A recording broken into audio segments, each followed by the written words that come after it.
नमस्कार, यो AB news खबरको संकेत हो। अहिले तपाई पालिकाहरूको खबर दिने नेपालको एकमात्र खबर बुलेटिन पालिका खबरमा हुनुहुन्छ म करिश्मा कार्की।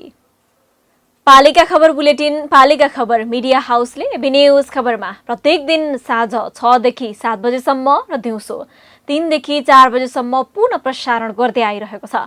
देशभरका 77 जिल्लाका रेडियोबाट पनि यो खबर बुलेटिन प्रसारण भइरहेको छ। आजको पालिका खबर प्रारम्भ गरौं मूल खबरबाट। गौतम बुद्ध अन्तर्राष्ट्रिय विमानस्थलको 97% भौतिक निर्माण सम्पन्न। परीक्षण उडानको तयारी, उडानको मिति तय हुन बाँकी।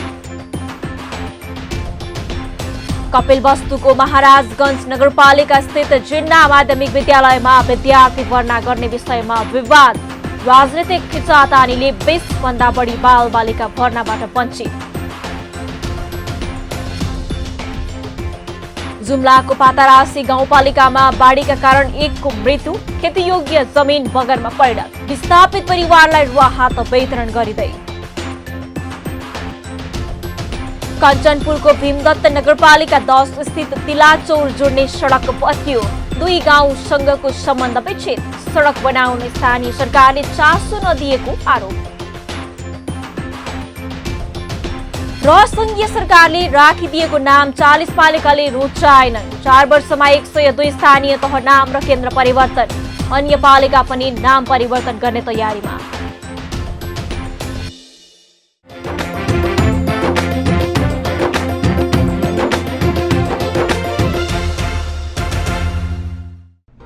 जनजनको आशा, भरोसा र विश्वास हो पालिका। जनताद्वारा जनताले जनताकै लागि शासन गर्ने संयन्त्र हो पालिका। उसो भए जनताले के पाइरहेका छन्? के थिए त अपेक्षा? नेतृत्व, नीति र व्यवहार सही छ? बजेट, कार्यक्रम र अभियान पर्याप्त छन्? गरेन, भएन, हुँदैन मात्र भन्ने कि अब यसो गरौँ र यसरी गरौँ पनि भन्ने? पहरेदारी र खबरदारीसँगै अब दिशानिर्देश गर्नु छ। हाम्रो स्थानीय सरकारलाई सचेत गराउने हाम्रै समाचारले हो। अब अट्नेछ सबैको खबर। यो हो पालिका खबर।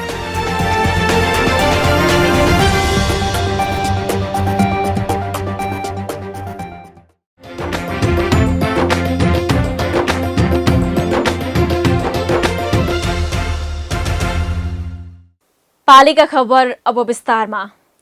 राष्ट्रिय गौरवको आयोजना अन्तर्गतको गौतम बुद्ध अन्तर्राष्ट्रिय विमानस्थलको काम अन्तिम चरणमा पुगेको छ।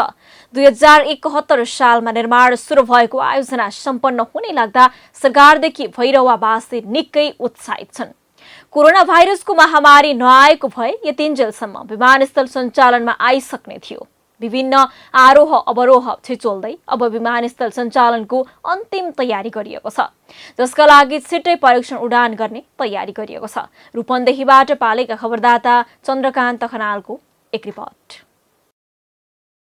निर्माणाधीन गौतम बुद्ध अन्तर्राष्ट्रिय विमानस्थल परीक्षण उडानको अन्तिम तयारीमा पुगेको छ। विमानस्थलको प्राविधिक तर्फको काम सकिएपछि अब परीक्षण उडानको तयारी गरिएको हो। विमानस्थलको बाह्य संरचनाको काम सकिएको छ भने भित्र उपकरण सुरक्षा जाँचको काम मात्रै बाँकी छ। क्यालिब्रेसन फ्लाइट भनेको विमानस्थलको ग्राउन्ड र जहाज बीचको सूचना आदान प्रदान सही छ छैन भनेर जाँच गर्ने हो। यसका लागि 5-7 सिट भएको विमान हुन्छ र त्यसले विमानस्थललाई केन्द्रित गरेर उडान गर्ने गर्दछ। उडानका क्रममा antenna, signal receive, lighting, communication लगायत सबै सूचना ठिक छ छैन भनी परीक्षण हुने गर्दछ।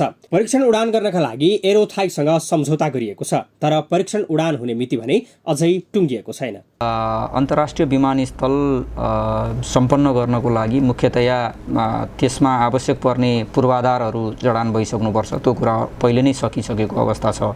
यद्यपि ती जडान गरेका जुन उपकरणहरूको चाहिँ त्यसको टेस्ट गर्नुपर्ने, त्यसलाई हामी चाहिँ क्यालिब्रेसन भन्छौँ, क्यालिब्रेसन गर्नुपर्ने कामको लागि यो जुन थाइल्यान्डबाट एरोथाई कम्पनी जुन चाहिँ थाईको हाम्रो कन्ट्र्याक्टर हो, ऊबाट चाहिँ जुन विशेष जहाज ल्याउने प्रक्रियाको लागि हामीले कोअर्डिनेसन गरिरहेको अवस्था हो। यद्यपि आजको मितिसम्म पनि थाई गभर्मेन्टले आफ्ना प्राविधिकहरूलाई विदेश आवत जावतको लागि बन्देज गरिरहेको अवस्था छ। त्यसले गर्दाखेरि यसको लागि केन्द्रबाट, मन्त्रालयबाट र विभिन्न तहबाट चाहिँ हामीले थाई गभर्मेन्टसँग पनि विभिन्न चरणमा छलफलहरू अगाडि बढाएको अवस्था हो। साइट भिजिट हुँदाखेरि थाई एम्बेसडरलाई पनि हामीले यो विषयमा विशेष अनुरोध गरेको थियौँ र मन्त्रालयमा, विभागमा पनि यो विषयमा छलफल भएको, कूटनीतिक पहल भएको भन्ने खालको कुराहरू बुझिएको छ। त्यसले गर्दाखेरि उहाँहरूको चाहिँ जुन एउटा प्रोटोकल, कोभिड प्रोटोकलको कारणले गर्दा उहाँहरूलाई जुन विदेश जान चाहिँ आफ्नो गभर्मेन्टले जुन बन्देज लगाइरहेछ, त्यसको कारणले गर्दा जुन क्यालिब्रेसन फ्लाइटको लागि ठ्याक्क मिति तय भइसकेको अवस्था भने छैन। यद्यपि त्यो बाहेक जुन आइसिबी 1 तिरको मेजर कन्ट्र्याक्टर जुन चिनिया कन्ट्र्याक्टर छ, त्यो कन्ट्र्याक्टरको काम पनि ह्यान्डओभर गर्नको लागि क्यालिब्रेसन फ्लाइट जरुरी भएको र केही टर्मिनल बिल्डिङको कमिसनिङको लागि चाहिँ विदेशबाट दक्ष प्राविधिक जनशक्ति आउनुपर्ने कारणले गर्दा उपकरण जडानपछि बाँकी हुने फिनिसिङका कामहरू, जुन काम चाहिँ उपकरण जडान भइसकेपछि मात्रै फाइनल फिनिसिङको काम हुने भएकोले त्यो खालको कामको लागि अलिकति समय लागेको अवस्था हो। विमानस्थलको अहिलेसम्म 97% भौतिक निर्माण भएको छ। विमानस्थलमा धावन मार्ग, ट्याक्सीवे, टर्मिनल भवन, विमानस्थल पार्किङ क्षेत्रका काम सकिएको छ। कोरोना संक्रमणको कारणले विदेशमा रहेका कामदारलाई ल्याउन नसक्दा टर्मिनल भवनमा उपकरण जडानको काम प्रभावित हुँदा आयोजनाको समय बढी लागेको देखिने विमानस्थल आयोजनाले जनाएको छ। विमानस्थल सञ्चालनको लागि आवश्यकता पर्ने मुख्य पूर्वाधार अहिले पनि निर्माण भइरहेको छ।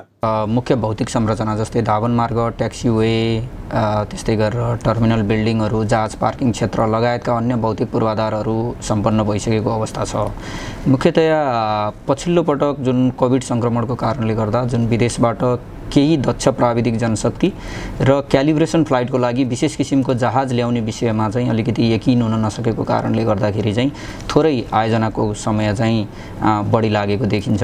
यद्यपि पछिल्लो पटक हामीले जसरी यो बीचमा पहिलो पटक जति बेला संक्रमण सुरु भयो, त्यसपछि बीचमा संक्रमण घट्दै जाँदाखेरि हामीले चाहिँ केही विदेशी दक्ष प्राविधिक जनशक्तिहरू ल्याएर केही महत्त्वपूर्ण उपकरण जडानको कामहरू अगाडि बढायौँ। यद्यपि यो दोस्रो भेरिएन्टले गर्दा फेरि केही आउन तयार हुनुभएका विदेशी दक्ष प्राविधिक जनशक्तिहरू आउने वातावरण सिर्जना भइरहेको छैन। यद्यपि अहिले आयोजनाको काम 97% भन्दा बढी सकिसकेको छ। गौतम बुद्ध अन्तर्राष्ट्रिय विमानस्थल निर्माणमा मूलतः 3 तहका काम सम्पन्न भएका छन्।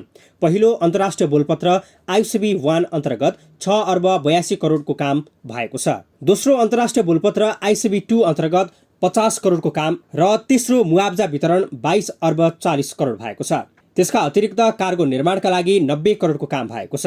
यसरी सबै आयोजनाको काम जोड्दा 30 अर्ब भन्दा बढीको लगानीमा भैरवा स्थित गौतम बुद्ध अन्तर्राष्ट्रिय विमानस्थल निर्माण हुने भएको छ। यो रकममा नेपाल सरकारको 37.4 र एडिबीको 62.6% लगानी छ। भैरहवा विमानस्थल नेपाल भारत सीमा नजिक छ। अन्तर्राष्ट्रिय उडानका जहाजले भारतीय आकाश छुन सक्ने अवस्थामा छुट्टा छुट्टै अनुमति लिनुपर्छ। यसले गर्दा हरेक उडान प्रभावित हुन सक्छ। यसकारण विमानस्थल सञ्चालनमा आउनु अगाडि नै उडानबारे नेपाल भारत सम्झौता गर्नु आवश्यक छ। अनिवार्य तथा निशुल्क शिक्षा सम्बन्धी ऐन 2075 का अनुसार शिक्षा प्राप्त गर्ने प्रत्येक व्यक्तिको आधारभूत मानवाधिकार एवं संविधान प्रदत्त मौलिक हक हो। शिक्षालाई सर्वव्यापी, जीवनोपयोगी, प्रतिस्पर्धी एवं गुणस्तरयुक्त बनाउनका लागि अनिवार्य तथा निशुल्क शिक्षा सम्बन्धी कानूनी व्यवस्था गरिएको छ। ऐन अनुसार कक्षा 1 देखि 8 सम्मको विद्यालय शिक्षालाई मान्नुपर्ने भनिए पनि केही विद्यालयले यो ऐन कार्यान्वयन गरेका छैनन्। कपिलवस्तुको महाराजगञ्ज नगरपालिका स्थित जिन्ना माध्यमिक विद्यालयले त विद्यार्थी भर्ना नै लिएको छैन। आन्तरिक विवादका कारण 20 विद्यार्थी आधारभूत शिक्षा लिनबाट वञ्चित भइरहेका छन्। कपिलवस्तुबाट पालिका खबरदाता जानु पाण्डेको एक रिपोर्ट। गाँव में यहाँ स्कूल खोला है कि गाँव में पढ़ावत है, गाँव में घूम करत है। यो विद्यालयले आफ्ना बालबालिकालाई भर्ना नलिएपछि अभिभावकले पोखेको आक्रोश हो। र यो भिड आफ्ना बालबालिकालाई विद्यालयमा भर्ना गराउन भनेर बसेका अभिभावकको हो, जो पछिल्लो केही दिनदेखि यसरी नै टन्टलापुर खाममा यही चौतारोमा जम्मा हुने गर्दछन्। उनीहरू कपिलवस्तुको महाराजगञ्ज नगरपालिका 11 बनगाईमा रहेको झिन्ना माध्यमिक विद्यालयमा आफ्ना बालबच्चालाई भर्ना गराउन चाहन्छन्। तर विद्यालयमा दुई पक्षबीच देखिएको द्वन्द्व र विवादको असर बालबालिकाको पढाइमा परिरहेको छ। तर विद्यालयका प्रधान अध्यापकका कारण भर्ना गर्न नसकेको अभिभावकको गुनासो छ। उहाँले धेरै रिसाएर बोल्नुहुन्छ। उहाँले भन्नुहुन्छ एडमिसन हुँदैन। म आफ्नो बच्चालाई त्यो जन्म दर्ताको फोटो कापी लिएर आएको थिएँ सर हिजो, होइन। उहाँले भन्नुहुन्छ तपाईँको छोरीको एडमिसन हुँदैन, उडानमा पढिरहेको थिएँ सर। हेर्नु न, यहाँ बच्चाको त्यो ऊ छ के, हेर्नु। वो लड़कन के किताब दे दिन हमारे बिटिया का आज बला तू आवत थी तो कहा था तू परीक्षा में नहीं दी। मैं हमारे 4 बिटिया हैं, कोक नहीं लिखा है। पहले पढ़त रही नहीं मैया ने, तब वहाँ से तनी बात हो गया, तब वहाँ से छुट्टी दे। अभिभावकको थामी नसक्नुको आक्रोश भए पनि विद्यालय व्यवस्थापनले भर्ना गर्न सकेको छैन। 5 वर्षदेखि 8 वर्षसम्म कक्षा 1 मा पढ्न पाउने अधिकारलाई वञ्चित नगरिएको र भर्ना भइरहेको प्रधान अध्यापकको भनाइ छ। तर अन्य विद्यालयबाट आएको माइग्रेसन सर्टिफिकेट र मार्कसिट नल्याएका कारणले भर्ना गर्न नसकिएको विद्यालय प्रशासनको भनाइ छ। मैले यो कुरा भनिदिएँ कि बाबु अब जुन बाहिरबाट आएका विद्यार्थीहरू छन् भने उनीहरूले करेक्ट मार्कसिट, टिसी र मार्कसिट ल्याऊ, त्यसपछि म एडमिसन गरिदिन्छु। यति मात्रै त मैले भनेको, अरू के हो सर? खासमा विद्यालय व्यवस्थापन पक्षको चुनाव नजिकिएको छ। चुनावबाट आउने नयाँ व्यवस्थापन पक्षले सबै काम गर्ने भन्दै निवर्तमान व्यवस्थापन पक्षलाई काम गर्न नदिँदा समस्या उब्जिएको हो। तर यो विषयमा कोही बोल्न चाहँदैनन्। अहिले विद्यालय प्रशासनले विद्यालयमा निवर्तमान व्यवस्थापन समिति सदस्यका छोराको समेत भर्ना नलिएको बुझिएको छ। दुवै पक्षको राजनीतिक दाउपेचका कारण भर्ना नलिनु भनेको गैर जिम्मेवार हुनु हो। यही विषयलाई लिएर सरकारवाला पक्ष नगरपालिकासँग समाधान खोज्नको लागि अपिल समेत गर्दै आएको छ। तर नगरपालिका भने मौन रहँदै आएको छ। हाल कोभिड-19 का कारण विद्यालय सञ्चालन नभए पनि भर्ना प्रक्रियाका लागि विद्यालय सञ्चालन भएका छन्। यता विद्यालयको विवाद समाधान गरी निकासा दिनका लागि पहल भइरहेको नगरपालिकाको शिक्षा शाखाले जनाएको छ। सामान्यतया 5 वर्षभन्दा मुनिका बच्चाहरू बाल विकास केन्द्रमा भर्ना हुने र 5 वर्ष अथवा 5 देखि 9 वर्षसम्मका बच्चाहरू छ, बच्चा पढेको छैन भनेदेखि त्यसलाई 1 क्लासमा भर्ना गर्ने र भर्ना गर्दाखेरि जन्मदर्ताको आधारमा गर्ने। 5 वर्षभन्दा कमको छ भने बाल विकास केन्द्र र 5 वर्ष अथवा त्योभन्दा माथि 9 वर्षको छ भने 9 वर्षसम्म सामान्यतया प्राथमिक तह भएको हुनाले 9 वर्षसम्मको बच्चालाई 1 क्लासमा भर्ना गर्न सकिने प्रावधान छ। त्यो अनुसार गरियो र यदि अन्यत्र विद्यालयबाट कुनै पनि बच्चा उक्त विद्यालयमा पढ्नको लागि, अध्ययन गर्नको लागि आउँछ भनेदेखि सो विद्यालयबाट उसले क्यारेक्टर र ट्रान्सफर सर्टिफिकेट लिएर गएको खण्डमा विद्यालयले भर्ना गरिदिने र अभिभावकहरूले आफ्नो बच्चाको जन्म दर्ता अथवा ट्रान्सफर सर्टिफिकेट, क्यारेक्टर सर्टिफिकेट लगेर अब चाहिँ विद्यालयमा भर्ना हुन पाऊँ भनेपछि अभिभावकले आफ्नो प्रमाण पुर्याएर बच्चा लैजाने र विद्यालयले भर्ना गरिदिने गरेपछि स्वत समाधान। विद्यालय व्यवस्थापन पक्षको अकर्मण्यताका कारण सयौं विद्यार्थीको भविष्य अन्धकार हुने अवस्थामा पुगेको छ। राजनीतिक स्वार्थ र नेतृत्वमा आउने हुटहुटीले कलिला बालबालिकाको भविष्यमा अँध्यारो थोपर्ने अधिकार कसैलाई छैन। विद्यालय गएर पढ्न पाउने अधिकार कुण्ठित गर्ने काम कोहीबाट हुनुहुँदैन। स्थानीय सरकारले पनि विवाद बढाउने भन्दा मिलाउनेतर्फ अग्रसर हुनुपर्ने देखिन्छ। पालिका खबरको सिलसिला अझै जारी छ, त्यसअघि विश्राम अघि मूल खबर। गौतम बुद्ध अन्तर्राष्ट्रिय विमानस्थलको 97% भौतिक निर्माण सम्पन्न। परीक्षण उडानको तयारी, उडानको मिति तय हुन बाँकी। कपिलवस्तुको महाराजगञ्ज नगरपालिका स्थित जिन्ना माध्यमिक विद्यालयमा विद्यार्थी भर्ना गर्ने विषयमा विवाद। राजनीतिक खिचातानीले 20 भन्दा बढी बालबालिका भर्नाबाट वञ्चित। जुम्लाको पातारासी गाउँपालिकामा बाढीका कारण 1 को मृत्यु। खेतीयोग्य जमिन बगरमा परिणत। विस्थापित परिवारलाई राहत वितरण गरिँदै। कञ्चनपुरको भीमदत्त नगरपालिका 10 स्थित तिलाचौर जोड्ने सडक भत्कियो। 2 गाउँसँगको सम्बन्ध विच्छेद। सडक बनाउन स्थानीय सरकारले चासो नदिएको आरोप। र संघीय सरकारले राखिदिएको नाम 40 पालिकाले रुचाएनन्। 4 वर्षमा 102 स्थानीय तह नाम र केन्द्र परिवर्तन। अन्य पालिका पनि नाम परिवर्तन गर्ने तयारीमा।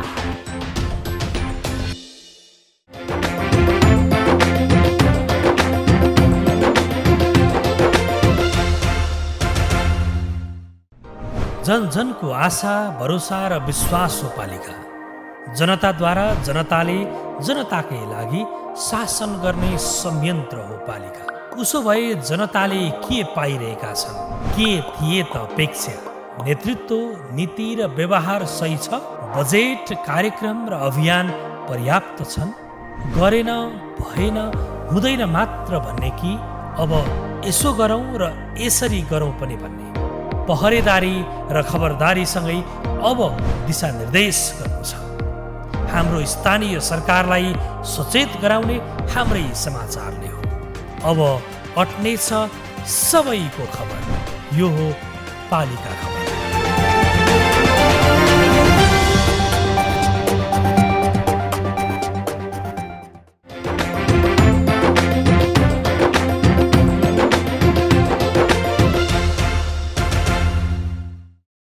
जुम्लाको पातरासी गाउँपालिकामा बाढी पहिरोले भितण्डा मच्चाउँदा मानवीय तथा ठूलो भौतिक क्षति भएको छ। बाढीले पातरासी क्षेत्रका दर्जनौं काठे पुल तथा पानी घट्ट बगाएको छ। मकै, आलु, सिमी, कोदो लगायतका अन्नबाली बगरमा परिणत भएका छन्।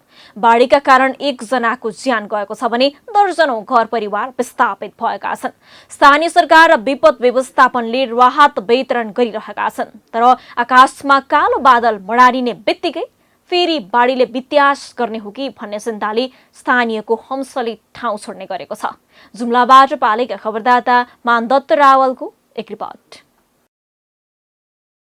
गत मंगलबार राति आएको बाढीले जुम्लाको पातरासी गाउँपालिकामा ठूलो असर गर्यो। पिठो पिस्न घट्ट गएकी छुम गाउँकी 35 वर्षीय शर्मिला बुढाको ज्यान गयो। उनलाई बाढीले घट्टसहित बगाएको प्रहरीले अनुमान गरेको छ। पातरासीको 7वटै वडामा बाढीले क्षति पुर्याएको छ, तर अन्य क्षेत्रभन्दा वडा नम्बर 3 मा बढी क्षति भएको छ। प्रहरीको तथ्याङ्क अनुसार 7वटा पानीघट्ट, 1 दर्जन बढी काठे पुल, 25वटा पशु चौपाया बगाएको छ। त्यस्तै वडा नम्बर 4 लुममा पनि 500वटा काठे पुल बगाएको छ। साथै गोडमेल गरेर पाक्न थालेका अन्नबाली पूर्ण रूपमा क्षति भएका छन्। नदी आसपासका खेतीयोग्य जमिन पनि कटान गरेको छ। काठे पुल भगाउँदा आवत जावत बन्द भएको छ। 81 बेलुका परेको पानीले अब त्यहाँबाट भलमै बगेर आएर त्यहाँका घट्टहरूमा पिस्न गएका बेलामा घट्ट पिस्न गएका मान्छेहरू छन्। त्यहाँ माथि भल आएपछि अब त भाग्न सफल भएछन्। एक गौजी भन्ने हुनुहुन्थ्यो लाठी, उहाँ चाहिँ अब अपङ्गता भए हुनाले उहाँ फुत्किन नसकेर उहाँमै लबेटेर लिएको अवस्था देखियो त्यहाँ। र एकजना गाई ग्वालीले चाहिँ गाई ल्याएको अवस्थामा चाहिँ गाई सबै बगेर गए, तर चाहिँ अब गोठालो मात्रै बाँच्यो भन्ने कुरो सुन्यौँ हामीले। त्यहाँ त्यस्तो भइरहेको अवस्था देखियो। र त्यो बगेको लास चाहिँ अहिले यो हाम्रो देउचौर भन्ने ठाउँ चाहिँ झुलारुक भन्ने नाउँ छ, त्यो ठाउँमा चाहिँ लागेको अवस्थामा भेटिएको छ। अहिले क्षति पुर्याएको स्थानमा विपद व्यवस्थापनले राहत वितरण गरिरहेको छ। हाललाई सुरक्षित स्थानमा स्थानीयलाई सार्ने काम भइरहेको छ। डोजरबाट नभएर मानवबाट, मान्छेबाट गर्नुपर्ने कार्य र केही मेटेरियल ल्याएर गर्नुपर्ने कार्यहरू 1-2 दिनभित्र नै हामीले त्यो सघाउनुपर्छ। म त्यो प्रयत्न गर्छु। र रह्यो अब त्यो मानव क्षतिको कुरा, मानव क्षतिको कुरामा हामीले योभन्दा पहिले के गरेका छौँ भने यस्तो प्राकृतिक प्रकोपबाट कोही कसैको ज्यान जान गयो भने त्यस्तो मान्छेको हकको लागि हामीले 30,000 रुपियाँ दिने गरेका छौँ। अब त्यो त उनीले पाउनु नै हुने भयो होइन। र त्यसबाहेकका अरू अहिले पनि प्रदेश सरकारले हाम्रो जिल्ला विपद व्यवस्थापन समितिले पनि त्यो किसिमको एउटा निर्णय गरेर पठाइदियो भने केही कुराहरू राहत क्षति बापतको केही राहतहरू त्यहाँबाट पनि उपलब्ध हुन्छ।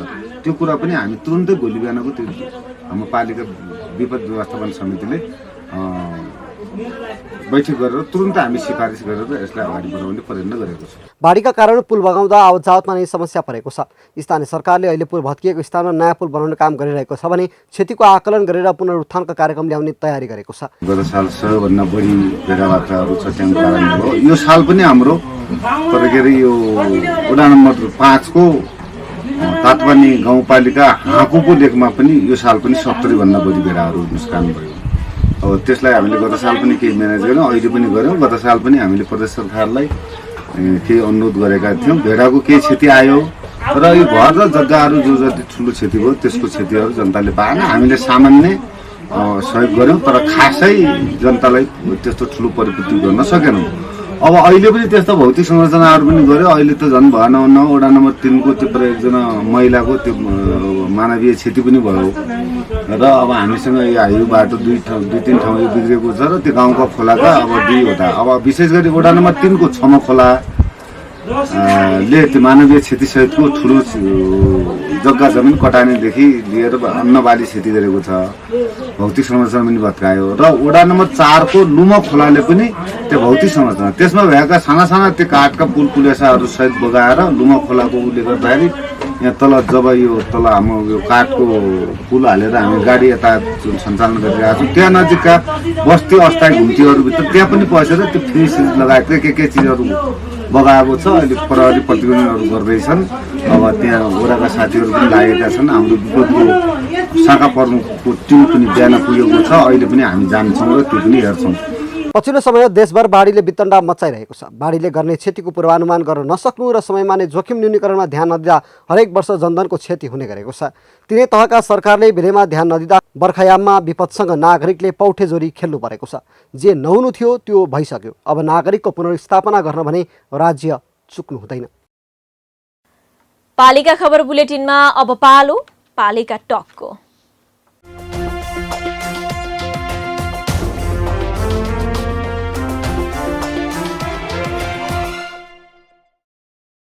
आजको एपिसोडमा हामीसँग पालिका टकमा हुनुहुन्छ रामेछाप जिल्लाको रामेछाप नगरपालिकाका प्रमुख प्रशासकीय अधिकृत रामचन्द्र लामगादे। उहाँसँग स्थानीय तहमा कार्यरत कर्मचारीका समस्या, जनप्रतिनिधि र कर्मचारी बीचको समन्वय, पालिकाको बजेट कार्यान्वयन र योजना निर्माण लगायतका विषयमा कुराकानी गर्दैछौँ। अधिकृतज्यू नमस्कार अनि स्वागत छ यहाँलाई पालिका टकमा। नमस्ते। हजुर, हामी सुरुवात गरौँ। नगरपालिकाको यस वर्षको बजेटका प्राथमिकता र स्रोतका विषयमा बताइदिनुहोस् न अधिकृतज्यू। विशेष गरी हामीले अब यस रामेछाप नगरपालिकाको आगामी वर्ष 78-79 को लागि 63 करोड 19,44,665 रुपियाँ 52 पैसाको बजेट तयार गरेका छौँ र त्यसमा अरू विभिन्न स्रोतबाट बजेट व्यवस्थित गरिएको छ। जस्तै सङ्घीय अनुदान, समानीकरण अनुदान र सशर्तका बजेटहरू रहेका छन् भने त्यसै गरी प्रदेश सरकारबाट प्राप्त हुने अनुदान र अन्य सशर्तका कार्यक्रम समावेश गरेका छौँ र त्यसको सँगसँगै 1,38,70,000 हाम्रो आन्तरिक आम्दानी हामीले अनुमान गरेका छौँ। हामीले टोटल बजेटको आकारलाई यसरी स्रोतहरूको व्यवस्थापन गरेका छौँ। प्राथमिकतामा चाहिँ के राख्नु भएको छ? प्राथमिकतामा विशेष गरी हाम्रो यस रामेछाप नगरपालिका अलिकति ग्रामीण भूगोल प्रकृतिको भएको हुँदा मुख्य गरी हामीले सडकहरू स्तरोन्नति र अझै पनि केही ठाउँहरूमा सडक सञ्जाल नपुगिसकेको हुँदा सडक सञ्जाल जोड्ने अब नयाँ सडक ट्र्याक ओपन गर्ने पनि छ भने धेरै सडकहरूलाई स्तरोन्नति गर्ने गरी हामीले बजेट विनियोजन गरेका छौँ र कार्यक्रम त्यही अनुरूप बनाएका छौँ। कृषि पनि वास्तवमा हाम्रो रामेछाप नगरपालिका कृषि यहाँको खास आर्थिक क्षेत्र भनेको कृषि नै हो। कृषिलाई पनि हामीले एकदम प्राथमिकता राखेर कृषिका कार्यक्रमहरू राखेका छौँ। त्यसै गरी स्वास्थ्य अब अहिले अघिल्लो आर्थिक वर्ष पनि यो आर्थिक वर्ष पनि हामीलाई कोभिड-19ले अलिकति चुनौती खडा गरेको छ। विकास गतिविधिहरूलाई सञ्चालन गर्न लगायत अन्य कार्यहरू सञ्चालन गर्नको लागि र स्वास्थ्यमा पनि यसले निकै अब जटिल स्थिति सिर्जना गरेको हुँदा हामीले प्रकोप नियन्त्रणको लागि पनि बजेट व्यवस्थापन गरेका छौँ। सर, यहाँ हामी अर्को विषयमा जाउँ। अधिकांश स्थानीय तहमा सामाजिक सुरक्षा भत्ता वितरण प्रणालीमा समस्या देखिन्छ। तपाईँ कार्यरत पालिकाको अवस्था चाहिँ कस्तो छ बताइदिनुहोस् न। हाम्रो यस रामेछाप नगरपालिकामा नि गत अबदेखि नै म यहाँ यस नगरपालिकामा आएदेखि नै मैले सम्पूर्ण वडाहरूकोमा जाने सामाजिक सुरक्षा भत्तालाई बैङ्किङ प्रणालीमा लाने भनेर मैले पटक पटक कार्यपालिकाको बैठकमा एजेन्डा रूपमा लगाएँ र 2-3 चरणको छलफल पनि गरियो। सुरुको मिटिङमा त वडाध्यक्षज्यूहरूले त्यसलाई त्यति महत्त्व दिनु भएन, तर जब राजपत्रमा प्रकाशित भयो अनि मैले कोले निकाली टाइट गरेपछि अब बल्ल तेस्रो चौमासिकबाट खाता खोलेर खाता मार्फत वितरण गर्ने कुरा अगाडि बढेको थियो।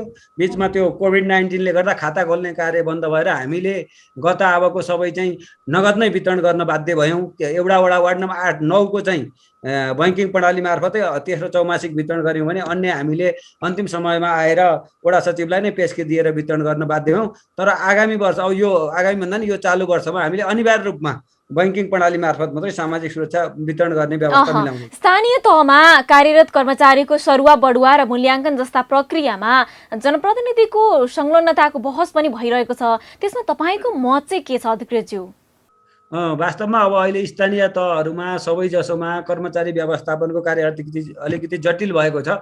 सुगम प्रकृतिको स्थानमा अथवा पालिकामा कर्मचारीहरू खचाखच हुने, दरबन्दीभन्दा बढी पनि हुने र दुर्गम र अलिकति पाएक नपर्ने क्षेत्रका स्थानीय तहहरूमा कर्मचारीको असाध्य अभाव रहेको हामीले महसुस गरेका छौँ।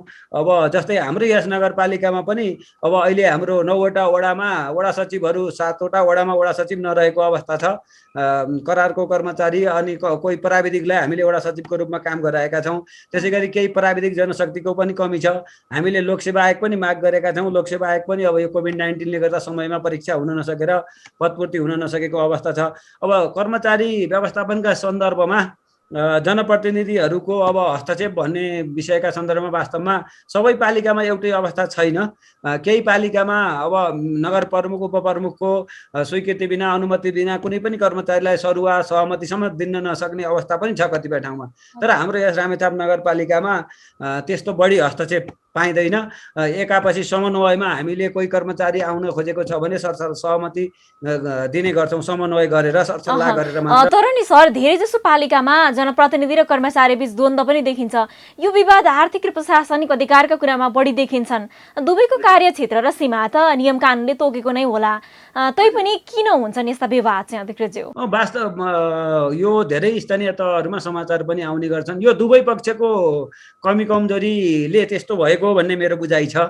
अब कर्मचारीले पनि आफ्नो अधिकार जुन कानुनले निर्धारण गरेको छ त्यो अधिकारभित्र रहेर आफ्नो कर्तव्य पुरा गर्नुपर्ने हुन्छ भने जनप्रतिनिधिहरूले पनि आफ्नो अधिकार के हो र आफ्नो कर्तव्य के हो, दुवै पक्षले आफ्नो अधिकार र कर्तव्यलाई बुझेर सोही अनुसार चाहिँ कार्य गर्ने निर्देशन दिने भयो भने यी विवादहरू आउँदैनन्। वास्तवमा हजुरले उठाएको यो गम्भीर सवाल हो। धेरै स्थानीय तहहरूमा प्रमुख प्रशासकीय अधिकृत मेयरको कुरा नमिलेर 1-2 महिनामै सरुवा हुने, कतै चाहिँ कसले अब हात हाल वडाध्यक्षले लेखा प्रमुखलाई पिट्ने, हात हाल्ने, कहीँ कसले पिट्ने जस्ता यी विभिन्न मुठभेदकै स्थितिमा जाने स्थिति पनि सिर्जना भएको छ। यो भनेको बुझाइको कमी हो र स्पष्ट सीमाङ्कन गरिदिएको छ। आर्थिक व्यवस्थापनमा नगर प्रमुखज्यूलाई अख्तियारी प्रमुख प्रशासकीय अधिकृतलाई अख्तियारी प्रत्यायन गर्ने प्रश्न व्यवस्था, त्यो अनुसार अख्तियारी प्रत्यायन भइसकेपछि सो बजेटको सीमाभित्र रहेर नेपाल सरकारले निर्धारण गरेका नियम प्रक्रिया अन्तर्गत रहेर हामीले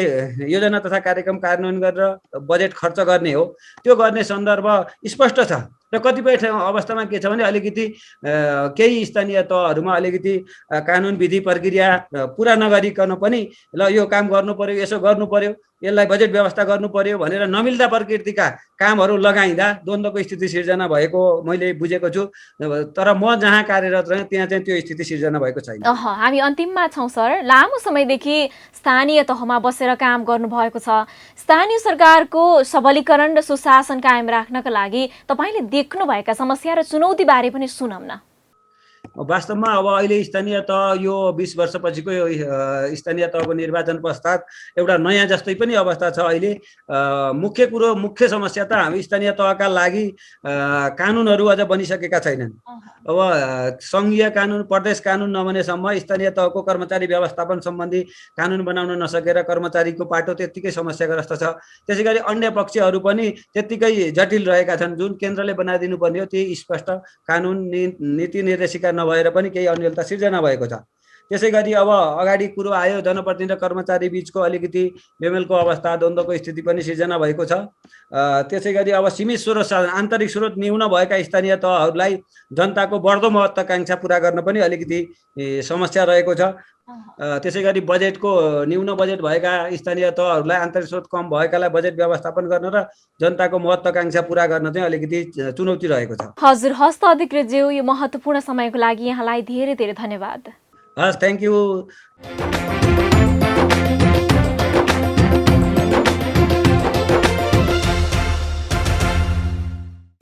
अब हट्ने छन् सबैका खबर। यो हो पालिका खबर। पालिका खबरको सिलसिला अझै जारी छ, त्यसअघि विश्राम अघि मूल खबर। गौतम बुद्ध अन्तर्राष्ट्रिय विमानस्थलको 97% भौतिक निर्माण सम्पन्न। परीक्षण उडानको तयारी, उडानको मिति तय हुन बाँकी। कपिलवस्तुको महाराजगञ्ज नगरपालिका स्थित जिन्ना माध्यमिक विद्यालयमा विद्यार्थी भर्ना गर्ने विषयमा विवाद। राजनीतिक खिचातानीले 20 भन्दा बढी बाल बालिका भर्नाबाट वञ्चित। जुम्लाको पातारासी गाउँपालिकामा बाढीका कारण एकको मृत्यु। खेतीयोग्य जमिन बगरमा परिणत। विस्थापित परिवारलाई राहत वितरण गरिँदै। कञ्चनपुरको भीमदत्त नगरपालिका 10 स्थित तिलाचौर जोड्ने सडक भत्कियो। 2 गाउँसँगको सम्बन्ध विच्छेद। सडक बनाउन स्थानीय सरकारले चासो नदिएको आरोप। र संघीय सरकारले राखिदिएको नाम 40 पालिकाले रुचाएनन्। 4 वर्षमा 102 स्थानीय तह नाम र केन्द्र परिवर्तन। अन्य पालिका पनि नाम परिवर्तन गर्ने तयारीमा।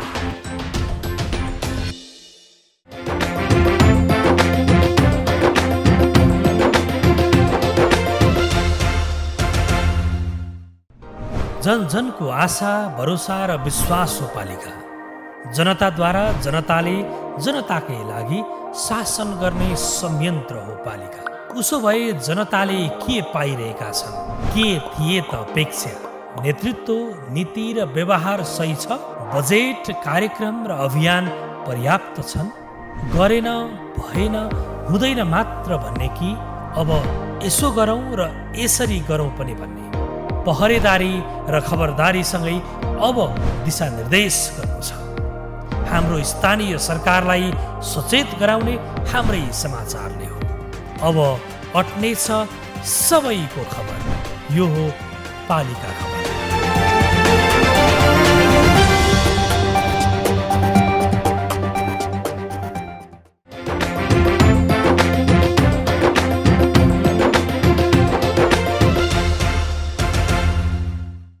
मुलुकले विकासको गति लिन नसक्नुको कारण केन्द्रीय शासन व्यवस्था भएको भन्दै 20 वर्षपछि स्थानीय तहको निर्वाचन भयो।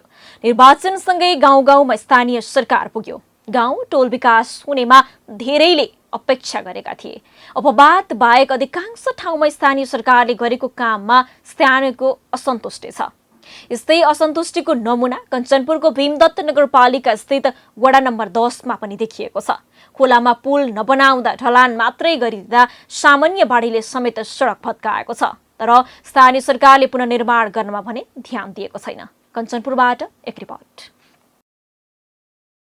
यो दृश्य हो कञ्चनपुरको भीमदत्त नगरपालिका 10 स्थित गज्जर खोलाको। यो खोला भीमदत्त नगरपालिका वडा नम्बर 10 गज्जर र वडा नम्बर 8 तिलाचौरको सिमाना पनि हो। खोलामा भासिएको यो संरचना 2 वर्ष अघि बनाइएको थियो। खोलामा पुल बनाउने मापदण्ड हुन्छ, तर त्यसको व्यवस्था गर्दै 5 लाख खर्च गरेर ढलान गरिएको सडक अहिले भत्किएको हो। बजेट सकाउनका लागि मात्र बनाइएको जस्तो देखिने संरचनाले न स्थानीयलाई सहज बनायो, न त स्थानीयले तिरेको करको सदुपयोग नै हुन सक्यो। नगरपालिकाका स्थानीयले वडा नम्बर 10 का वडाध्यक्षलाई पटक पटक उक्त खोलामा कल्भर्ट बनाइदिन आग्रह गर्दा पनि पालिकाले वास्ता नगर्दा स्थानीय पुनः शास्ति भोग्न बाध्य भएका छन्। हाम्रो यहाँ बाटोको समस्या एकदम भइरहेछ। यो गज्जर र तिलाचौर जोड्ने बाटो भत्किरहेछ। हामीले वडा अध्यक्षलाई पनि जानकारी त गराएको, तर उहाँहरूले भने अहिलेको बजेट छैन, अब आउने बजेट हिउँदमा मात्रै हुन्छ, त्योभन्दा अगाडि हुँदैन भन्नुभयो। 4-5 महिनाको लागि त हामीलाई एकदम अप्ठ्यारो भयो। हिँड्ने बाटो त व्यवस्था गरिदिनु भन्दा पनि अहिले सक्दैनौँ भनेर भन्नुभएको छ। यो अवस्था देखिरहनु भएको छ। यस्तो छ तपाईँहरूले पनि। पुल बनाउनु पर्ने ठाउँमा सडक बनाउँदाको परिणामस्वरूप यस वर्षको अविरल वर्षाको कारण आएको बाढीले सडकलाई खोलामै समाहित गरिदिएको छ।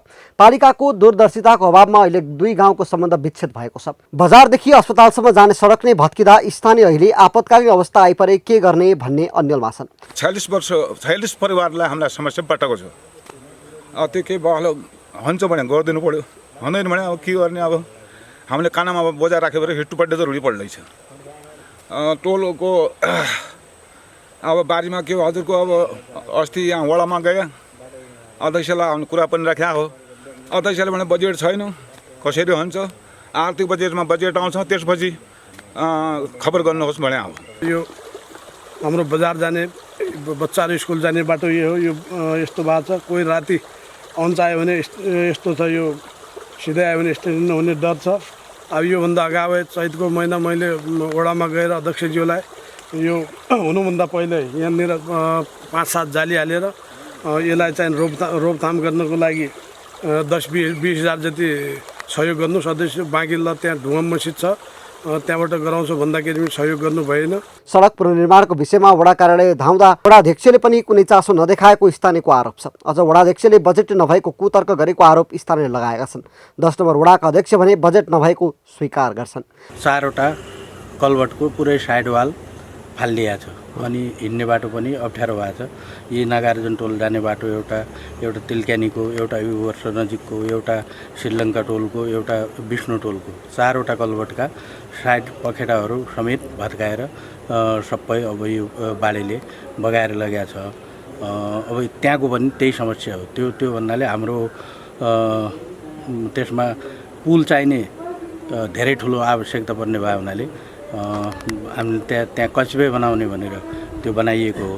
त्यसमा अब पानी खोलाको भित्रै पानी कचवे हुने भयो हुनाले बर्सातको पानी चाहिँ माथिबाट बग्ने, उसरी वर्षा कम भएपछि त्यही कचवेबाट हिँड्ने गरी त्यहाँ बनाइएको। अहिले पुरानै भत्क्या चाहिँ होइन कि सबै ठाउँ, त्यहाँ पनि पुरानै भत्क्या होइन। अब अहिले आएर बर्सात आयो तुरुन्तै यति बेला त बजेट हुँदैन। यहाँहरू सबैलाई थाहा छ बजेट भनेको त असाढमा त लास्ट कार्यान्वयन भइसकेको अवस्था हुन्छ भने थप अहिले कहीँबाट बजेट ल्याएर चाहिँ सम्भव भएन। त्यसमा हामीले यी सबै खोलाहरूमा अरू खोला पनि अहिले जहाँ ग्राभिल हालेर सम्भव थियो त्यहाँ हामीले ग्राभिल हालेर बाटो सचार गरिदिएको छ। पछिल्लो समय गाउँघरमा भइरहेको विकासको उदाहरण भीमदत्तमा देखिएको छ। नागरिकको जनप्रतिनिधिप्रति विश्वास हराउँदै जानुको मुख्य कारण पनि यही हो। त्यसैले पूर्वाधार निर्माणका क्रममा तोकिएको मापदण्डलाई ध्यानमा राख्नु अति आवश्यक छ। पालिका खबर बुलेटिनमा अब पालो पालिकामा आज दिनभर कुन पालिकामा के भयो? सहकर्मी सन्तोष पोखरेलको साथमा पालिकामा आज।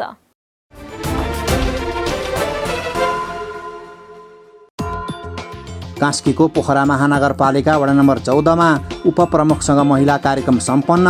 कार्यक्रममा जनप्रतिनिधि र कर्मचारीको सहभागिता। पर्वतको मोदी गाउँपालिकाले दलित समुदायलाई आधुनिक आरण अनुदानमा उपलब्ध गरायो। 24 जनाले पाए आरण।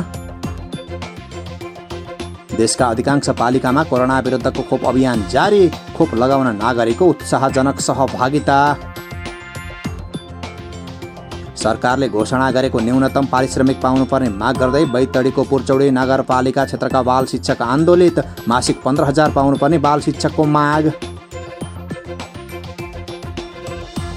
दोलखाको जिरी नगरपालिकालाई चीनको छङ्दो नगरपालिकाले दियो विभिन्न स्वास्थ्य सामग्रीले कोरोना नियन्त्रणमा सहयोग पुग्ने। इलामको माङसेबुङ गाउँपालिकाले कोरोना संक्रमणबाट ज्यान गुमाएका परिवारलाई 2,10,000 रुपैयाँ राहत उपलब्ध गरायो। प्रति परिवार 35,000 का दरले रकम प्रदान। मुस्ताङको लोघेकर दामोदरकुण्ड गाउँपालिकाले लाभग्राहीलाई घर घरमा पुगेर सामाजिक सुरक्षा भत्ता वितरण गर्न थाल्यो। दैलोमा भत्ता पाउँदा लाभग्राही दङ्ग। उदयपुरको बेलका नगरपालिकाले सार्वजनिक सुनवाई तथा वार्षिक प्रगतिका विषयमा चलायो छलफल। कार्यक्रममा जनप्रतिनिधि र स्थानीयको सहभागिता। बाँकेको कोहलपुर नगरपालिकाले सरकारको निर्देशन विपरीत भौतिक रूपमा विद्यालय सञ्चालन नगर्न दियो निर्देशन। अटेर गर्ने विद्यालयलाई पालिकाले कारबाही गर्ने। धनुषाको शहीदनगर नगरपालिका वडा नम्बर 3 को सुविधा सम्पन्न वडा कार्यालय भवन निर्माण सम्पन्न। नवनिर्मित भवनको गरियो उद्घाटन। विभिन्न 34 सूत्रीय माग राखी आन्दोलनरत शिक्षकहरू भौतिक उपस्थितिमा नै देशभरका पालिकाको कार्यालयमा धरना बसे। सरकारवाला निकायले माग सम्बोधन नगरेको शिक्षकको गुनासो। गुल्मीको मुसिकोट नगरपालिकाले 2 उत्कृष्ट उद्यमी छनौट गर्यो। उद्यमीलाई 1-1 लाख रुपैयाँ पुरस्कार प्रदान। रूपन्देहीको बुटोल उपमहानगरपालिकाको अगुवाईमा बुटोल बजार अनुगमनका क्रममा बजारमा अस्वास्थ्यकर माछा मासु भेटियो। माछा मासु अनुगमन टोलीले गर्यो नष्ट। तनहुँको शुक्ला गण्डकी नगरपालिकाले कोरोना संक्रमितसँग घुलमिल भएका र लक्षण देखिएकाको स्वाब सङ्कलन गर्यो। पालिका कोरोना नियन्त्रणमा थप सक्रिय। वैकल्पिक सिकाइका लागि सर्लाहीको बागमती नगरपालिकाले विद्यार्थीलाई इन्टरनेट प्याकेज सहितको नेपाल टेलिकमको सिम कार्ड वितरण गर्न थाल्यो। पठन पाठनमा सहज हुने। रौतहटको कटहरिया नगरपालिकाले महिलालाई सिलाइ मेसिन र कृषकलाई कृषि सामग्री हस्तान्तरण गर्यो। आय आर्जनमा सहयोग पुग्ने। काठमाडौँको टोखा नगरपालिकालाई चीनको नाङ्सु नगरपालिकाले दियो विभिन्न स्वास्थ्य सामग्रीले कोरोना रोकथाम र नियन्त्रणका लागि सहयोग पुग्ने। कोरोना संक्रमणको जोखिम बढेपछि देशका विभिन्न पालिकाले अत्यावश्यक बाहेकका सेवा बन्द गरे। संक्रमण नियन्त्रणमा लिन निषेधाज्ञा र सिल। कञ्चनपुरको दोधारा चाँदनी नगरपालिकाले महाकाली नदीको दोधारा चाँदनी जोड्ने झोलुङ्गे पुल मर्मत गर्न सुरु गर्यो। मर्मतको समयमा पुलमा आवत जावत बन्द गरिने। र महानगरीय ट्राफिक प्रहरी महाशाखाले काठमाडौँ महानगरपालिकाको जय नेपाल र नक्साल भगवती बहालमा ट्राफिक लाइट जडान गर्यो।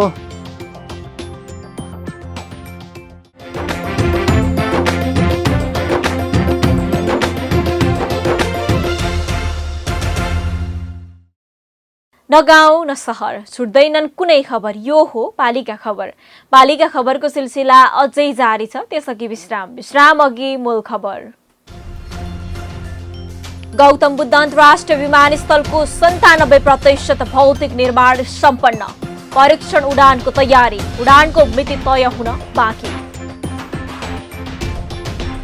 कपिलवस्तुको महाराजगञ्ज नगरपालिका स्थित जिन्ना माध्यमिक विद्यालयमा विद्यार्थी भर्ना गर्ने विषयमा विवाद। राजनीतिक खिचातानीले 20 भन्दा बढी बाल बालिका भर्नाबाट वञ्चित। जुम्लाको पातारासी गाउँपालिकामा बाढीका कारण एकको मृत्यु। खेतीयोग्य जमिन बगरमा परिणत। विस्थापित परिवारलाई राहत वितरण गरिँदै। कञ्चनपुरको भीमदत्त नगरपालिका 10 स्थित तिलाचौर जोड्ने सडक भत्कियो। दुई गाउँसँगको सम्बन्ध विच्छेद। सडक बनाउन स्थानीय सरकारले चासो नदिएको आरोप। र संघीय सरकारले राखिदिएको नाम 40 पालिकाले रुचाएनन्। 4 वर्षमा 102 स्थानीय तह नाम र केन्द्र परिवर्तन। अन्य पालिका पनि नाम परिवर्तन गर्ने तयारीमा।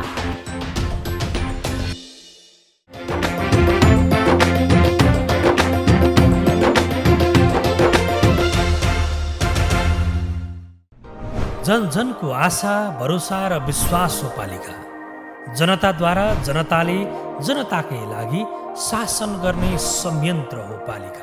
उसो भए जनताले के पाइरहेका छन्? के थिए त अपेक्षा? नेतृत्व, नीति र व्यवहार सही छ? बजेट, कार्यक्रम र अभियान पर्याप्त छन्? गरेन, भएन, हुँदैन मात्र भन्ने कि अब यसो गरौँ र यसरी गरौँ पनि भन्ने? पहरेदारी र खबरदारीसँगै अब दिशानिर्देश गर्नु छ। हाम्रो स्थानीय सरकारलाई सचेत गराउने हाम्रै समाचारले हो। अब अट्नेछ सबैको खबर। यो हो पालिका खबर।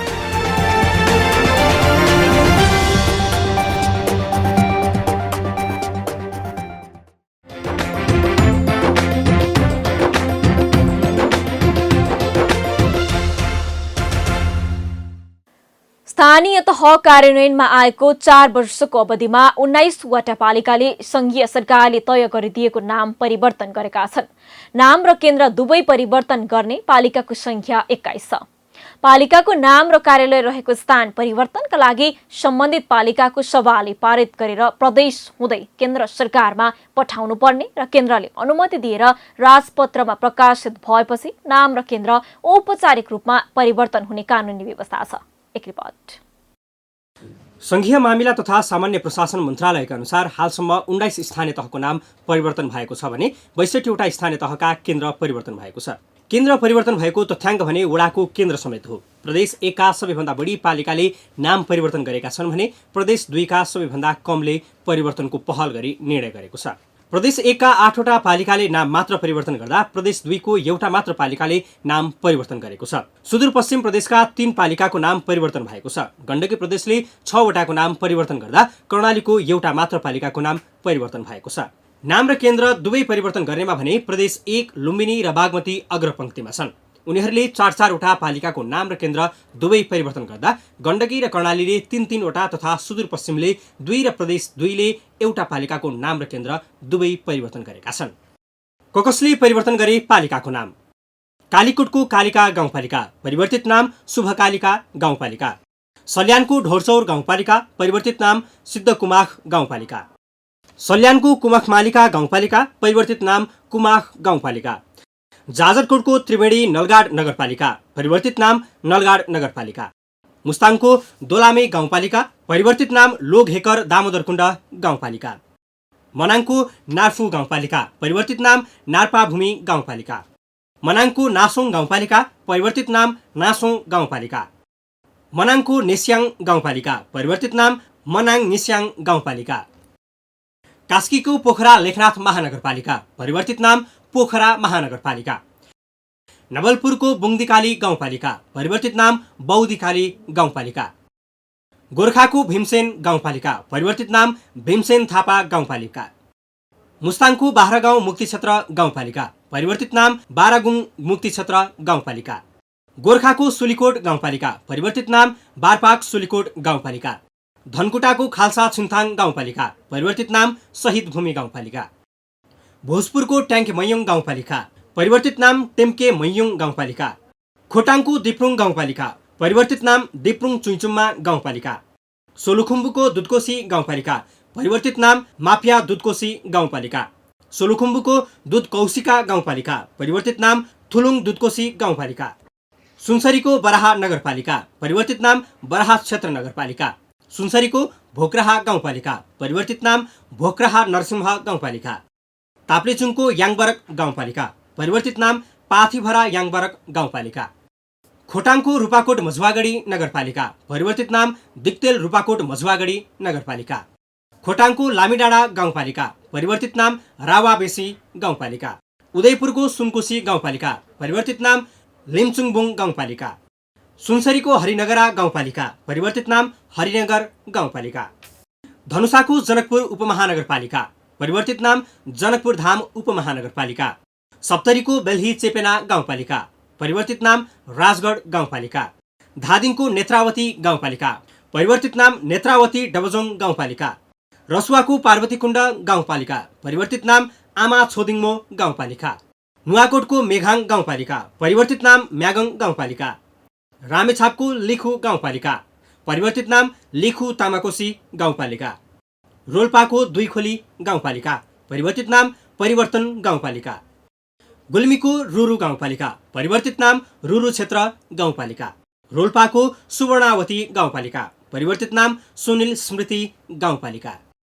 बझाङको काँडा गाउँपालिका परिवर्तित नाम साइपाल गाउँपालिका। बाजुराको छेडेदह गाउँपालिका परिवर्तित नाम खप्तड छेडेदह गाउँपालिका। बाजुराको पाण्डव गुफा गाउँपालिका परिवर्तित नाम जगन्नाथ गाउँपालिका। डोटीको बोगाटन गाउँपालिका परिवर्तित नाम बोगाटन फुङसिल गाउँपालिका। बाजुराको स्वामी कार्तिक गाउँपालिका परिवर्तित नाम स्वामी कार्तिक खापर गाउँपालिका। यस्तै पालिकाहरूमा गजबको संयोग देखिएको छ। नेपाली बोलीचालीको भाषामा सामान्यतया ङ अक्षरको उच्चारण कम गरिन्छ, तर स्थानीय तहहरूको नाममा भने अस्वाभाविक रूपमा ङ शब्दको प्रयोग भएको पाइन्छ। कम्तीमा 50 स्थानीय तहको नामाकरणमा ङ अक्षरको प्रयोग भएको छ। पालिका खबर बुलेटिनको अन्त्यतिर छौं। मूल खबर पुनः एकपटक। गौतम बुद्ध अन्तर्राष्ट्रिय विमानस्थलको 97% भौतिक निर्माण सम्पन्न। परीक्षण उडानको तयारी, उडानको मिति तय हुन बाँकी। कपिलवस्तुको महाराजगञ्ज नगरपालिका स्थित जिन्ना माध्यमिक विद्यालयमा विद्यार्थी भर्ना गर्ने विषयमा विवाद। राजनीतिक खिचातानीले 20 भन्दा बढी बाल बालिका भर्नाबाट वञ्चित। जुम्लाको पातारासी गाउँपालिकामा बाढीका कारण एकको मृत्यु। खेतीयोग्य जमिन बगरमा परिणत। विस्थापित परिवारलाई राहत वितरण गरिँदै।